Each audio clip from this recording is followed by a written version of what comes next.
ನಮಸ್ಕಾರ. ಇದೀಗ ತಾನೇ ಬಂದ ಮುಖ್ಯವಾದ ಮಾಹಿತಿಗಳು.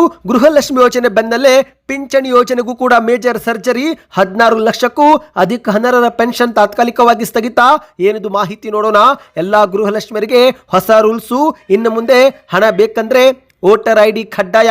ಈ 4 ತಪ್ಪು ಮಾಡಿದ್ರೆ 2,000 ರೂಪಾಯಿ ಜಮೆ ಆಗೋದಿಲ್ಲ. ಏನಿದು ಹೊಸ ಮಾಹಿತಿ, ಎಲ್ಲ ಸುದ್ದಿ ನೋಡೋಣ ಸ್ನೇಹಿತರೆ. ಇಂದಿನಿಂದಲೇ ಶಾಲಾ ಸಮಯದಲ್ಲಿ ಹೊಸ ಬದಲಾವಣೆ, ಹೊಸ ನಿಯಮ ಜಾರಿಗೆ ತಂದ ಶಿಕ್ಷಣ ಇಲಾಖೆ. ವಿಡಿಯೋನ ನೀವು ಸ್ವಲ್ಪನೂ ಸ್ಕಿಪ್ ಮಾಡಬೇಡಿ. ಮತ್ತೊಂದಡಿಯಲ್ಲಿ ಬ್ಯಾಂಕ್ ಖಾತೆ ಇದ್ದವರಿಗೆ ಹೈಕೋರ್ಟ್ ಮಹತ್ವದ ತೀರ್ಪು ಕೊಟ್ಟಿದೆ. ಆ ಬಗ್ಗೆಯೂ ಕೂಡ ಮಾಹಿತಿ ನೋಡೋಣ ಗೆಳೆಯರೆ. ಮತ್ತೊಂದಡಿಯಲ್ಲಿ ಮನೆ ಇಲ್ಲದವರಿಗೆ ಗುಡ್ ನ್ಯೂಸ್ ಕೊಟ್ಟ ಮುಖ್ಯಮಂತ್ರಿ ಡಿ.ಕೆ. ಶಿವಕುಮಾರ್ ಅವರು ಲಾಟರಿ ಮಾಡೋ ಮೂಲಕ ಮನೆ ಹಂಚಿಕೆ ಮಾಡಿ ಎಂದು ಅಧಿಕಾರಿಗಳಿಗೆ ಖಡಕ್ ಸೂಚನೆ ಕೊಟ್ಟಿದ್ದಾರೆ. ಇನ್ನು ಬಂಗಾರ ಪ್ರಿಯರಿಗೆ ಮತ್ತೊಂದು ಭರ್ಜರಿ ಗುಡ್ ನ್ಯೂಸ್. ಸತತವಾಗಿ ಇಳಿಕೆ ಕಾಣುತ್ತಿರುವ ಬಂಗಾರ, ಶೀಘ್ರವೇ ಬಂಗಾರ ಮತ್ತೊಮ್ಮೆ 1 ಲಕ್ಷವಾಗುತ್ತಾ? ಆರ್ಥಿಕ ತಜ್ಞರ ಅಭಿಪ್ರಾಯವೇನು? ಈ ಎಲ್ಲ ಮಾಹಿತಿಗಳನ್ನ ಡೀಟೇಲ್ ಆಗಿ ನೋಡೋಕ್ಕೂ ಮೊದಲು ನೀವು ಸುದ್ದಿ 9 ಯೂಟ್ಯೂಬ್ ಚಾನೆಲ್ಗೆ ಮೊದಲು ಬಾರಿ ಭೇಟಿ ಕೊಡ್ತಾ ಇದ್ರೆ ದಯವಿಟ್ಟು ಸಬ್ಸ್ಕ್ರೈಬ್ ಆಗಿ, ಪಕ್ಕದಲ್ಲಿ ಕಾಣಿಸೋ ಗಂಟೆ ಕೂಡ ಒತ್ತಿದ್ರೆ ಕರ್ನಾಟಕದ ಮುಖ್ಯವಾದ ಮಾಹಿತಿಗಳು ನಿಮಗೆ ಸಿಗುತ್ತವೆ. ದಯವಿಟ್ಟು ವಿಡಿಯೋಗೆ ಲೈಕ್ ಮಾಡಿ ಮತ್ತು ವಿಡಿಯೋ ಪೂರ್ತಿಯಾಗಿ ನೋಡಿ. ಬನ್ನಿ ಸ್ನೇಹಿತರೆ, ಎಲ್ಲ ಮಾಹಿತಿಗಳನ್ನ ಡೀಟೇಲ್ ಆಗಿ ನೋಡೋಣ. ರಾಜ್ಯದ ಗೃಹಲಕ್ಷ್ಮಿ ಯೋಜನೆ ಲಾಭ ಪಡೆದುಕೊಂಡಂತ ಅನರ್ಹರನ್ನ ಸರ್ಕಾರ ಹೊರಗೆ ಹಾಕುತ್ತಿದ್ದು, ಇದೀಗ ಪಿಂಚಣಿ ಯೋಜನೆಯಲ್ಲೂ ಕೂಡ ಅನರ್ಹರು ಹಣ ಪಡೆದುಕೊಂಡಿರುವುದು ಸರ್ಕಾರಕ್ಕೆ ಬೆಳಕಿಗೆ ಬಂದಿದೆ. ಹೌದು ಗೆಳೆಯರೆ, ರಾಜ್ಯದಲ್ಲಿ ಅನರ್ಹರು ಮತ್ತು ನಕಲಿ ದಾಖಲೆ ಸೃಷ್ಟಿಸಿ ಸರ್ಕಾರಿ ಯೋಜನೆಗಳ ಲಾಭ ಪಡೆಯುತ್ತಿರುವವರಿಗೆ ಕಡಿವಾಣ ಹಾಕಲು ಕಂದಾಯ ಇಲಾಖೆ ಭರ್ಜರಿ ಸರ್ಜರಿ ಆರಂಭ ಮಾಡಿದೆ. ಗೃಹಲಕ್ಷ್ಮಿ ಮತ್ತು ಗೃಹ ಜ್ಯೋತಿ ಯೋಜನೆಯಂತಹ ಗ್ಯಾರಂಟಿ ಯೋಜನೆಗಳ ಮರು ಪರಿಶೀಲನೆ ನಡುವೆನೇ ಈಗ ವಿವಿಧ ಸಾಮಾಜಿಕ ಭದ್ರತಾ ಯೋಜನೆ ಅಡಿಯಲ್ಲೂ ಕೂಡ ಪಿಂಚಣಿ ಪಡೆಯುತ್ತಿದ್ದಂತ ಸುಮಾರು 16,42,000ಕ್ಕೂ ಹೆಚ್ಚು ಅನರ್ಹ ಫಲಾನುಭವಿಗಳ ಖಾತೆಯನ್ನು ರಾಜ್ಯ ಸರ್ಕಾರ ತಾತ್ಕಾಲಿಕವಾಗಿ ಅಮಾನತುಗೊಳಿಸಿದೆ. ಅಂದರೆ ಸ್ನೇಹಿತರೆ, ಎಲ್ಲಿವರೆಗೆ ಫಲಾನುಭವಿಗಳು ಅರ್ಹರು ಎಂದು ಗೊತ್ತಾಗೋದಿಲ್ಲವೋ ಅಲ್ಲಿವರೆಗೆ ತಾತ್ಕಾಲಿಕವಾಗಿ ಅಂತಹ ಖಾತೆಗಳಿಗೆ ಹಣವನ್ನ ತಡೆ ಹಿಡಿಯಲಾಗಿದೆ. ಹೌದು, ರಾಜ್ಯಾದ್ಯಂತ ವೃದ್ಧಾಪ್ಯ ಪಿಂಚಣಿ, ವಿಧವಾ ಪಿಂಚಣಿ, ವಿಕಲಚೇತನರ ಪಿಂಚಣಿ ಸೇರಿದಂತೆ ಒಟ್ಟು 83 ಲಕ್ಷಕ್ಕೂ ಅಧಿಕ ಫಲಾನುಭವಿಗಳಿದ್ದು, ಈ ಪೈಕಿ ಇಲಾಖೆ ನಡೆಸಿದಂತ ಪ್ರಾಥಮಿಕ ತಪಾಸಣೆಯಲ್ಲಿ ಸುಮಾರು 23 ಲಕ್ಷ ಖಾತೆಗಳ ವಿವರ ಬಗ್ಗೆ ತೀವ್ರ ಅನುಮಾನ ಮೂಡಿದೆ. ಹಾಗಾಗಿ ತಂತ್ರಜ್ಞಾನ ಆಧಾರಿತ ಸಂಯೋಜನಾ ಆ್ಯಪ್ ಮೂಲಕ ಸಂದೇಹಾಸ್ಪದ ಖಾತೆಗಳ ನೈಜತೆ ಪರಿಶೀಲಿಸಲು ಸದ್ಯ ಗ್ರಾಮ ಆಡಳಿತಾಧಿಕಾರಿಗಳಿಗೆ ಸೂಚನೆ ಕೊಡಲಾಗಿದೆ. ಅಲ್ಲಿಯವರೆಗೆ ಹಣ ಜಮಾ ಮಾಡದಂತೆ ತಡೆ ಹಿಡಿಯಲಾಗಿದೆ. ಹೌದು ಗೆಳೆಯರೆ, ಈ ಒಂದು ವಿಶೇಷ ಜಂಟಿ ಪರಿಶೀಲನೆ ವೇಳೆ ನಕಲಿ ದಾಖಲೆ ಸಲ್ಲಿಕೆ ಮಾಡಿ ತಪ್ಪು ವಯಸ್ಸಿನ ಮಾಹಿತಿ ನೀಡಿರುವುದು ಬೆಳಕಿಗೆ ಬಂದಿದೆ. ಅಷ್ಟು ಮಾತ್ರವಲ್ಲ, ಸಾವಿರಾರು ಜನರು ನೀಡಿದ ವಿಳಾಸದಲ್ಲಿ ವಾಸವಾಗಿರದಿರುವುದು ಕೂಡ ಗೊತ್ತಾಗಿದೆ. ಆದಾಯ ಪ್ರಮಾಣ ಪತ್ರ ಸಲ್ಲಿಕೆ ಮಾಡದೇ ಇರುವುದು ಕೂಡ ಬೆಳಕಿಗೆ ಬಂದಿದೆ. ಹೀಗೆ ಪಾರದರ್ಶಕತೆ ಕಾಯ್ದುಕೊಳ್ಳುವ ಸಲುವಾಗಿ ಸದ್ಯ 16 ಲಕ್ಷ ಜನರ ಪಿಂಚಣಿಯನ್ನು ತಕ್ಷಣದಿಂದಲೇ ತಡೆ ಹಿಡಿಯಲಾಗಿದೆ ಎಂದು ಹೇಳಲಾಗ್ತಾ ಇದೆ. ನಿಮ್ಮ ಬ್ಯಾಂಕ್ ಖಾತೆಗೂ ಪಿಂಚಣಿ ಹಣ ಜಮಾ ಆಗುತ್ತಿಲ್ಲವೆಂದರೆ ನೀವು ಕಂದಾಯ ಇಲಾಖೆಗೆ ಭೇಟಿ ಕೊಟ್ಟು ನಿಮ್ಮ ಒಂದು ಖಾತೆಯನ್ನು ಒಂದು ಬಾರಿ ಪರಿಶೀಲಿಸಬೇಕು. ಹೌದು ಸ್ನೇಹಿತರೆ, ಅರ್ಹ ಪಿಂಚಣಿದಾರರಿಗೆ ಸೌಲಭ್ಯ ಮುಂದುವರಿಸಲು ಸರ್ಕಾರ ಮತ್ತೊಂದು ಅವಕಾಶವೂ ಕೂಡ ಕೊಟ್ಟಿದೆ. ಈ ಕುರಿತಂತೆ ಕಂದಾಯ ಇಲಾಖೆಯ ಜಂಟಿ ನಿರ್ದೇಶಕರೇ ಮಾಹಿತಿ ನೀಡಿದ್ದು, ಪಿಂಚಣಿ ಸ್ಥಗಿತಗೊಂಡಿರುವ ಪ್ರತಿಯೊಬ್ಬ ನಾಗರಿಕರು ಆಯಾ ತಾಲೂಕಿನ ತಹಶೀಲ್ದಾರ್ ಮೂಲಕ ಮತ್ತೊಮ್ಮೆ ಅರ್ಜಿ ಹಾಕಬಹುದು. ನೋಟಿಸ್ ಈಗಾಗಲೇ ಕಳುಹಿಸಲಾಗಿದೆ. ನಿಮ್ಮ ಮನೆ ಬಾಗಿಲಿಗೆ ನೋಟಿಸ್ ತಲುಪಿದ 30 ದಿನದ ಒಳಗೆ ತಮ್ಮ ವಯಸ್ಸು, ಆದಾಯ ಮತ್ತು ನಿವಾಸದ ಅಸಲಿ ದಾಖಲೆ ತೆಗೆದುಕೊಂಡು ಕಚೇರಿಗೆ ಹೋಗಿ ಅರ್ಹತೆಯನ್ನು ಸಾಬೀತುಪಡಿಸಬೇಕು. ಸೂಕ್ತ ದಾಖಲಾತಿ ಒದಗಿಸಿದರೆ ಮಾತ್ರ ಅಂತವರ ಮಾಸಿಕ ಪಿಂಚಣಿ ಮತ್ತೊಮ್ಮೆ ಪುನರಾರಂಭಿಸಲಾಗುವುದು ಎಂದು ಕಂದಾಯ ಇಲಾಖೆ ಸ್ಪಷ್ಟನೆ ಕೊಟ್ಟಿದೆ. ಈ ಬಗ್ಗೆ ಇನ್ನಷ್ಟು ಮಾಹಿತಿ ಬೇಕೆಂದರೆ ಕಮೆಂಟ್ ನಲ್ಲಿ ಪಿಂಚಣಿ ಎಂದು ಕಮೆಂಟ್ ಮಾಡಿ. ಬನ್ನಿ ಗೃಹಲಕ್ಷ್ಮಿ ಯೋಜನೆ ಕುರಿತಂತೆ ಒಂದು ಮಾಹಿತಿಗೆ ಹೋಗೋಣ. ನಿಮ್ಮ ಬ್ಯಾಂಕ್ ಖಾತೆಗೆ ಗೃಹಲಕ್ಷ್ಮಿ ಯೋಜನೆ ಹಣ ಕೊನೆಯ ತಿಂಗಳ ಕಂತು ಯಾವಾಗ ಬಂದಿತ್ತು ಕಮೆಂಟ್ ಮಾಡಿ ಸ್ನೇಹಿತರೆ. ಯಾಕಂದ್ರೆ ಈಗ ಗೃಹಲಕ್ಷ್ಮಿ ಯೋಜನೆ ಫಲಾನುಭವಿಗಳಿಗೆ ಮತ್ತೊಂದು ದೊಡ್ಡ ಸುದ್ದಿ ಹೊರಬಿದ್ದಿದೆ. ಹೌದು, ಗೃಹಲಕ್ಷ್ಮಿ ಯೋಜನೆಯಲ್ಲಿ ಪಾರದರ್ಶಕತೆ ತರಲು ಮತ್ತು ನಿಜವಾದ ಫಲಾನುಭವಿಗಳನ್ನು ಗುರುತಿಸಲು ಸರ್ಕಾರ ಪುನರ್ ಪರಿಶೀಲನೆ ಪ್ರಕ್ರಿಯೆ ಆರಂಭಿಸುತ್ತಿದ್ದು, ಇದರ ಭಾಗವಾಗಿ ಈಗ ಪ್ರತಿಯೊಬ್ಬ ಮಹಿಳೆಯು ವೋಟರ್ ಐಡಿ ಕಾರ್ಡ್ ಕೊಡುವುದು ಕಡ್ಡಾಯ ಮಾಡಲಾಗಿದೆ.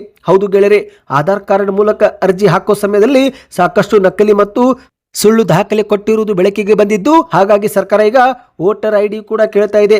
ಹೌದು, ಆಧಾರ್ ಕಾರ್ಡ್ ಮತ್ತು ವೋಟರ್ ಐಡಿಯಲ್ಲಿ ಸಣ್ಣ ಪುಟ್ಟ ವ್ಯತ್ಯಾಸವಿದ್ರೂ ಕೂಡ ಇನ್ನು ಮುಂದೆ ನಿಮಗೆ 2,000 ರೂಪಾಯಿ ಜಮೆ ಆಗೋದಿಲ್ಲ. ಹಾಗಾಗಿ ಸ್ನೇಹಿತರೆ, ಫಲಾನುಭವಿಗಳು ಆಧಾರ್ ಕಾರ್ಡ್ ನಲ್ಲಿರುವ ಮಾಹಿತಿಯನ್ನ ವೋಟರ್ ಐಡಿಯಲ್ಲೂ ಕೂಡ 100ಕ್ಕೆ 100ರಷ್ಟು ಒಂದೇ ರೀತಿಯಾಗಿರುವಂತೆ ನೋಡಿಕೊಳ್ಳಬೇಕು. ಆಗ ಮಾತ್ರ ನಿಮಗೆ ಹಣ ಜಮಾವಾಗಲಿದೆ. ಶೀಘ್ರವೇ ಸರ್ಕಾರ ಹೊಸದಾಗಿ ಅರ್ಜಿ ಪ್ರಕ್ರಿಯೆ ಶುರು ಮಾಡಲಿದೆ ಎಂದು ಹೇಳಲಾಗ್ತಾ ಇದೆ ಸ್ನೇಹಿತರೆ. ಈ ಬಗ್ಗೆ ಮಾಹಿತಿ ಬಂದ ಕೂಡಲೇ ವಿಡಿಯೋ ಮಾಡಿಕೊಂಡು ಬರುತ್ತೇವೆ. ಅಲ್ಲಿವರೆಗೆ ಯಾವುದೇ ಲಿಂಕ್ ಅಥವಾ ಮೊಬೈಲ್ ಕರೆ ಬಂದರೆ ಅದನ್ನು ನೀವು ನಿರ್ಲಕ್ಷಿಸಿ. ಬನ್ನಿ ಗೆಳೆಯರೆ, ಮತ್ತೊಂದು ಮಾಹಿತಿಗೆ ಹೋಗೋಣ. ನಿಮ್ಮ ಮನೆಯಲ್ಲೂ ಕೂಡ ಶಾಲೆಗೆ ಹೋಗುವ ವಿದ್ಯಾರ್ಥಿಗಳಿದ್ರೆ ಯಾವ ತರಗತಿಯಲ್ಲಿ ಓದುತ್ತಿದ್ದಾರೆ ಕಮೆಂಟ್ ಮಾಡಿ. ಇದೀಗ ಶನಿವಾರದ ಶಾಲಾ ಸಮಯದಲ್ಲಿ ಬದಲಾವಣೆ ಮಾಡಲಾಗಿದೆ. ಹೌದು, ಶಿಕ್ಷಕರು ಮತ್ತು ಮಕ್ಕಳ ಅನುಕೂಲಕ್ಕಾಗಿ ರಾಜ್ಯದ ಎಲ್ಲಾ ಸರ್ಕಾರಿ ಶಾಲೆಗಳಲ್ಲಿ ಶನಿವಾರದ ದಿನಕ್ಕೆ ಮಾತ್ರ ಅನ್ವಯಿಸುವಂತೆ ಶಾಲಾ ಸಮಯದಲ್ಲಿ ಬದಲಾವಣೆ ಮಾಡಲಾಗಿದೆ ಸ್ನೇಹಿತರೆ. ಶಿಕ್ಷಕರು ಮತ್ತು ಮಕ್ಕಳ ಅನುಕೂಲಕ್ಕಾಗಿ ಈ ಒಂದು ನಿರ್ಧಾರ ಕೈ ತೆಗೆದುಕೊಳ್ಳಲಾಗಿದೆ. ಬೆಳಿಗ್ಗೆ 8:30ರಿಂದ ಶಾಲೆ ಆರಂಭವಾಗಿ ಮಧ್ಯಾಹ್ನ 12:30ರವರೆಗೆ ತರಗತಿ ನಡೆಸಲು ಶಿಕ್ಷಣ ಇಲಾಖೆ ಏಕರೂಪದ ಸಮಯವನ್ನು ನಿಗದಿ ಮಾಡಿದೆ. ಇದೇ ಜೂನ್ 27 ಶನಿವಾರದಿಂದಲೇ ಈ ಒಂದು ಹೊಸ ಸಮಯ ಜಾರಿಗೆ ಆಗಲಿದೆ ಎಂದು ಶಿಕ್ಷಣ ಇಲಾಖೆ ಅಧಿಕಾರಿಗಳು ತಿಳಿಸಿದ್ದಾರೆ. ಪ್ರಸ್ತುತ ರಾಜ್ಯಾದ್ಯಂತ ಒಂದೊಂದು ಶಾಲೆಯಲ್ಲಿ ಒಂದೊಂದು ರೀತಿಯಾದ ಸಮಯವನ್ನ ಪಾಲಿಸಲಾಗ್ತಾ ಇದೆ. ಕೆಲವು ಕಡೆಗೆ ಬೆಳಗ್ಗೆ 7:30ರಿಂದ ಮಧ್ಯಾಹ್ನ 11:30 ಆದರೆ ಇನ್ನು ಕೆಲವು ಕಡೆಗೆ ಬೆಳಗ್ಗೆ 8ರಿಂದ ಮಧ್ಯಾಹ್ನ 12 ಗಂಟೆ ಹೀಗೆ ಬೇರೆ ಬೇರೆ ಸಮಯ ಪಾಲನೆ ಆಗುತ್ತಿದ್ದು, ಇದರ ಬದಲು ವಿದ್ಯಾರ್ಥಿ ಹಾಗೂ ಶಿಕ್ಷಕರ ಸ್ನೇಹಿಯಾಗಿ ಒಂದೇ ಸಮಯ ನಿಗದಿಪಡಿಸಲು ಶಿಕ್ಷಣ ಇಲಾಖೆ ಮುಂದಾಗಿದೆ ಸ್ನೇಹಿತರೆ. ಅಷ್ಟು ಮಾತ್ರವಲ್ಲ, ರಾಜ್ಯ ಸರ್ಕಾರ ದೇಶದಲ್ಲೇ ಮೊದಲ ಬಾರಿಗೆ ಸರ್ಕಾರಿ ನೌಕರರಿಗೆ ಕರ್ತವ್ಯ ಮೊಬೈಲ್ ಅಪ್ಲಿಕೇಶನ್ ಮೂಲಕ AI ಆಧಾರಿತ ಡಿಜಿಟಲ್ ಹಾಜರಾತಿಯು ಕೂಡ ಜಾರಿಗೆಗೊಳಿಸಿದೆ. ಅಂದ್ರೆ ಇಷ್ಟು ದಿನ ಶಿಕ್ಷಕರು ಹಾಜರಾತಿಯನ್ನು ಪುಸ್ತಕದಲ್ಲಿ ಹಾಜರಿ ದಾಖಲು ಮಾಡುತ್ತಿದ್ರು, ಆದರೆ ಇನ್ನು ಮುಂದೆ ಅಪ್ಲಿಕೇಶನ್ ಮೂಲಕ ಹಾಜರಾತಿ ಸಲ್ಲಿಕೆ ಮಾಡಬೇಕಾಗಿದೆ. ಮತ್ತು ಸ್ನೇಹಿತರೆ, ಏಕಾಏಕಿ ಶನಿವಾರದ ಸಮಯದಲ್ಲಿ ಬದಲಾವಣೆ ಏಕೆ ಮಾಡಲಾಗಿದೆ ಅಂದ್ರೆ, ಹಲವಾರು ಶಿಕ್ಷಕರು ಮತ್ತು ವಿದ್ಯಾರ್ಥಿಗಳು ಶನಿವಾರ ಬೇಗ ಬರಬೇಕಾದ ಕಾರಣ ಬಸ್ಸುಗಳು ಸಿಗುತ್ತಿಲ್ಲ ಎಂಬ ಒಂದು ದೂರುಗಳನ್ನು ಕೊಡುತ್ತಿದ್ರು. ಹಾಗಾಗಿ ಶಿಕ್ಷಕರು ತಡವಾಗಿ ಬರುತ್ತಿದ್ರು. ಆದರೆ ಈಗ ಅದಕ್ಕಾಗಿಯೇ 30 ನಿಮಿಷ ಹೆಚ್ಚಿಗೆ ಮಾಡಲಾಗಿದೆ. 8 ಗಂಟೆ 7:15 ಬದಲಿಗೆ 8:15ಗೆ ಶಾಲೆ ಆರಂಭ ಮಾಡಲು ಸೂಚನೆ ಕೊಡಲಾಗಿದೆ ಸ್ನೇಹಿತರೆ. ಈ ಬಗ್ಗೆ ನಿಮ್ಮ ಅನಿಸಿಕೆಯನ್ನು ಕಮೆಂಟ್ ಮಾಡಿ. ಬನ್ನಿ ಮತ್ತೊಂದು ಮಾಹಿತಿಗೆ ಹೋಗೋಣ. ನಿಮ್ಮ ಹತ್ತಿರವೂ ಕೂಡ ಒಂದಕ್ಕಿಂತ ಹೆಚ್ಚಿನ ಬ್ಯಾಂಕ್ ಖಾತೆ ಇದ್ರೆ ಎಷ್ಟು ಬ್ಯಾಂಕ್ ಖಾತೆಗಳಿವೆ ಕಮೆಂಟ್ ಮಾಡಿ ಸ್ನೇಹಿತರೆ. ಇದೀಗ ಬ್ಯಾಂಕು ಗ್ರಾಹಕರಿಗೆ ಹೈಕೋರ್ಟ್ ಮಹತ್ವದ ತೀರ್ಪು ಹೊರಡಿಸುವ ಮೂಲಕ ಗುಡ್ ನ್ಯೂಸ್ ಕೊಟ್ಟಿದೆ. ಹೌದು, ಬ್ಯಾಂಕ್ ಖಾತೆಯಲ್ಲಿ ಕನಿಷ್ಠ ಠೇವಣಿ ಹಿಡಿದಿದ್ರೆ ಅಂತಹ ಬ್ಯಾಂಕ್ ವಿಧಿಸುವ ದಂಡಕ್ಕೆ GST ಇನ್ನು ಮುಂದೆ ತೆಗೆದುಕೊಳ್ಳುವಂತಿಲ್ಲ. ಹೌದು ಗೆಳೆಯರೆ, ಬ್ಯಾಂಕು ಗ್ರಾಹಕರು ತಮ್ಮ ಖಾತೆಗಳಲ್ಲಿ ಕನಿಷ್ಠ ಇಂತಿಷ್ಟು ಸರಾಸರಿ ಠೇವಣಿ ಕಾಯ್ದುಕೊಳ್ಳಬೇಕು ಎಂಬ ನಿಯಮವಿದ್ದು, ಆದರೆ ಈ ಒಂದು ಮಿನಿಮಮ್ ಬ್ಯಾಲೆನ್ಸ್ ಮೇಂಟೈನ್ ಮಾಡಲಿಲ್ಲ ಎಂಬ ಕಾರಣಕ್ಕೆ ದಂಡ ವಿಧಿಸುವ ಜೊತೆಗೆ GST ಅನ್ನು ಕೂಡ ಹಾಕಲಾಗುತ್ತಿತ್ತು. ಆದರೆ ಇನ್ನು ಮುಂದೆ ಹೈಕೋರ್ಟ್ GST ಹಾಕಬಾರದು ಎನ್ನುವ ಮಹತ್ವದ ತೀರ್ಪು ನೀಡಿದೆ. ಹೌದು, ಖಾತೆಯಲ್ಲಿ ಕನಿಷ್ಠ ಮೊತ್ತವನ್ನು ನಿರ್ವಹಿಸುವುದು ಬ್ಯಾಂಕ್ ಮತ್ತು ಗ್ರಾಹಕರ ನಡುವಿನ ಒಪ್ಪಂದದ ಒಂದು ನಿಯಮವಷ್ಟೇ ಹೊರತು ಅದು ತೆರಿಗೆ ವಿಧಿಸಬಹುದಾದ ಸೇವಾ ಶುಲ್ಕವಲ್ಲ ಎಂದು ನ್ಯಾಯಾಲಯ ಸ್ಪಷ್ಟಪಡಿಸಿದೆ. ಅಂದ್ರೆ ಸ್ನೇಹಿತರೆ, ಖಾತೆಯಲ್ಲಿರುವ ಕನಿಷ್ಠ ಸರಾಸರಿ ಠೇವಣಿ ಮೇಲೆ ಗ್ರಾಹಕರಿಗೆ ಸಂಪೂರ್ಣ ನಿಯಂತ್ರಣವಿರುತ್ತದೆ ಮತ್ತು ಅವರು ಯಾವಾಗ ಬೇಕಾದರೂ ಆ ಒಂದು ಹಣವನ್ನ ಹಿಂಪಡೆಯುವ ಸ್ವಾತಂತ್ರ್ಯ ಹೊಂದಿರುತ್ತಾರೆ.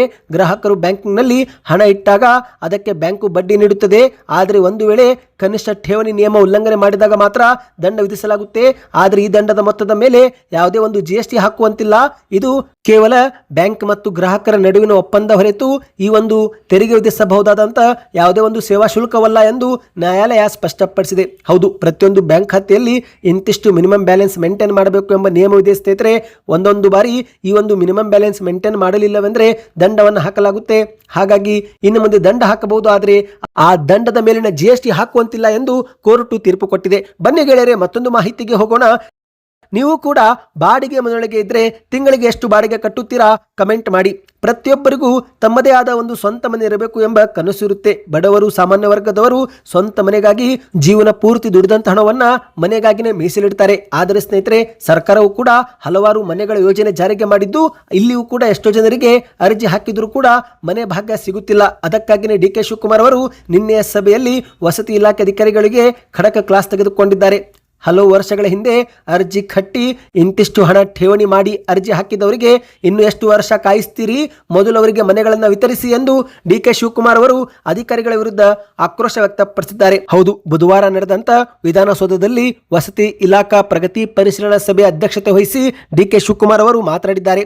ಗ್ರಾಮೀಣ ವಸತಿ ಯೋಜನೆಗಳು ಹಾಗೂ ನಿವೇಶನ ಹಂಚಿಕೆಯಲ್ಲಿ ಆಗುತ್ತಿರುವ ವಿಳಂಬ ಯಾಕೆ ಎಂದು ಅಸಮಾಧಾನ ವ್ಯಕ್ತಪಡಿಸಿದ್ದಾರೆ. ಅಷ್ಟು ಮಾತ್ರವಲ್ಲ ಸ್ನೇಹಿತರೆ, ನೇರವಾಗಿ ಅಧಿಕಾರಿಗಳಿಗೆ ಖಡಕ್ಕಾಗಿ ಪ್ರಶ್ನೆ ಮಾಡಿದ್ದಾರೆ. ಹರಾಜು ಹಾಕಿದಂತ ಮನೆಗಳು ಹರ ಬಡವರಿಗೆ ಸಿಗುತ್ತೋ ಅಥವಾ ದುಡ್ಡು ಇದ್ದವರ ಪಾಲಾಗುತ್ತೋ ಎಂದು ಅಧಿಕಾರಿಗಳನ್ನೇ ಪ್ರಶ್ನೆ ಮಾಡಿದ್ದು. ಆಗ ಮುಖ್ಯಮಂತ್ರಿಯವರ ಪ್ರಶ್ನೆಗೆ ಅಧಿಕಾರಿಗಳು ಉತ್ತರಿಸಲಾಗದೆ ತಬ್ಬಿಬ್ಬರಾಗಿದ್ದಾರೆ.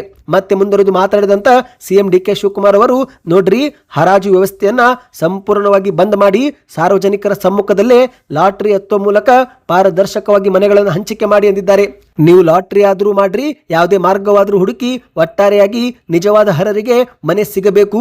ನೀವು ಏನು ಕ್ರಮ ತೆಗೆದುಕೊಳ್ಳುತ್ತೀರೋ ಆ ಬಗ್ಗೆ ನನಗೆ ಇಂಚಿಂಚು ಮಾಹಿತಿ ಸಲ್ಲಿಸಬೇಕು ಎಂದು ಸೂಚನೆ ಕೊಟ್ಟಿದ್ದಾರೆ. ಮತ್ತೆ ಮುಂದುವರೆದು ಮಾತನಾಡಿ, ಭೂಮಿ ಇಲ್ಲದವರಿಗೆ ಭೂಮಿ ಕೊಟ್ಟು ಹಾಗೆ ನಾವು ಖಾಲಿ ಬಿದ್ದರೆ ಅಲ್ಲಿ ಮತ್ತೆ ಸ್ಲಂಗಳು ತಲೆ ಎತ್ತುತ್ತವೆ.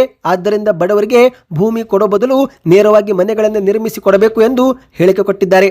ಮುಂಬೈ ಮಾದರಿಯಲ್ಲಿ ಸ್ಲಂಗಳ ಮರು ಅಭಿವೃದ್ಧಿ ಮಾಡಲು ಕೂಡ ಬೃಹತ್ ಯೋಜನೆ ಸಿದ್ಧಪಡಿಸಿ ಎಂದು ಅಧಿಕಾರಿಗಳಿಗೆ ಸೂಚನೆ ಕೊಟ್ಟಿದ್ದಾರೆ. ಸ್ನೇಹಿತರೆ, ನೀವು ಕೂಡ ಏನಾದರೂ ಈ ಒಂದು ಹಿಂದೆ ಮನೆಗಾಗಿ ಅರ್ಜಿ ಸಲ್ಲಿಕೆ ಮಾಡಿ ಕಾಯುತ್ತಿದ್ರೆ ನಿಮ್ಮ ಊರಿನ ಹೆಸರನ್ನ ಕಮೆಂಟ್ ಮಾಡಿ ಸ್ನೇಹಿತರೆ. ಯಾಕಂದ್ರೆ ಮುಖ್ಯಮಂತ್ರಿ ಡಿ ಕೆ ಶಿವಕುಮಾರ್ ಅವರು ಸಭೆಯಲ್ಲಿ ಈ ಬಗ್ಗೆ ಪ್ರಸ್ತಾಪಿಸಿದ್ದಾರೆ. ಅರ್ಜಿದಾರರು ಈಗಾಗಲೇ ಇಂತಿಷ್ಟು ಹಣವನ್ನ ಪಾವತಿ ಮಾಡಿದ್ದಾರೆ. ಆ ಅರ್ಜಿಗಳ ಮೇಲೆ ಹಿಂದಿನ ಸರ್ಕಾರದ ಸಚಿವರಾಗಿದ್ದಂತ ಸೋಮಣ್ಣವರ ಫೋಟೋಗಳಿವೆ. ಪಾಪ ಅವರೆಲ್ಲರೂ ಇನ್ನೂ ಅಷ್ಟು ವರ್ಷ ಕಾಯಬೇಕು. ತಕ್ಷಣವೇ ಆ ಅರ್ಜಿಗಳನ್ನ ಪುರಸ್ಕರಿಸಿ ಮನೆಗಳನ್ನ ವಿತರಿಸಿ ಎಂದು ಡಿ ಕೆ ಶಿವಕುಮಾರ್ ಅವರು ಹೇಳಿಕೆ ಕೊಟ್ಟಿದ್ದಾರೆ. ಸ್ನೇಹಿತರೆ, ಬನ್ನಿ ಕೊನೆಯ ಮಾಹಿತಿಗೆ ಹೋಗೋಣ. ಚಿನ್ನಾಭರಣ ಪ್ರೇರಿಗೆ ಭರ್ಜರಿ ಗುಡ್ ನ್ಯೂಸ್. ಸತತವಾಗಿ ಬೆಲೆ ಏರಿಕೆಯಿಂದ ಕೆಂಗೆಟ್ಟು ಹೋಗಿದ್ದಂತ ಬಂಗಾರ ಪ್ರೇರಿಗೆ ಜೂನ್ ತಿಂಗಳಲ್ಲಿ ಗುಡ್ ನ್ಯೂಸ್ ಸಿಕ್ಕಿದೆ.